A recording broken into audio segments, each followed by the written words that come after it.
ఓం నమో వెంకటేశాయ. 2026 ఆంగ్ల సంవత్సరానికి సంబంధించి, అలాగే మిథున రాశికి సంబంధించి పరాభవనామ సంవత్సరంలో ఎలా ఉండబోతా ఉంది అనేటువంటి విషయాన్ని తెలుసుకునే ప్రయత్నం చేద్దాం. మిథున రాశిని ఇంగ్లీష్ లో జెమిని అంటారు. అలాగే మృగశిర 3, 4, ఆరుద్ర 1, 2, 3, 4, పునర్వసు 1, 2, 3, అలాగే ఆదాయం 8, వ్యయం 11, రాజపూజ్యం 1, అవమానం 7. ఈ సంవత్సరము మీరు ఉన్నత స్థితికి వచ్చేటువంటి అవకాశం కనిపిస్తా ఉంది. ఈ సంవత్సరం గురుబలం విశేషించి యోగ కారణంగా ఉంది.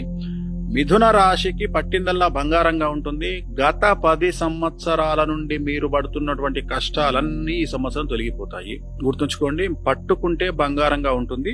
ఏదైనా సరే ఈ సంవత్సరము మీరు ఏ పని తలపెట్టినా సక్సెస్ అనేటువంటిది ఉంటుంది. ముఖ్యంగా రిలేషన్ అంటే జనరల్గా ఏంది, బాంధవ్యాలు అంటే బంధువులలో, స్నేహితులలో, సోదర భావంతో, సోదరులతో, అన్నా చెల్లెలతో, అక్కా చెల్లెలతో, తల్లిదండ్రులతో, అందరితో రిలేషన్ బాగుంటుంది. మీరు సమాజంలో ఏ పని చేసినా, మీరు ఏ రంగంలో ఉన్నా ఈ సంవత్సరం మిథున రాశి వారు కింగ్ అని చెప్పొచ్చు.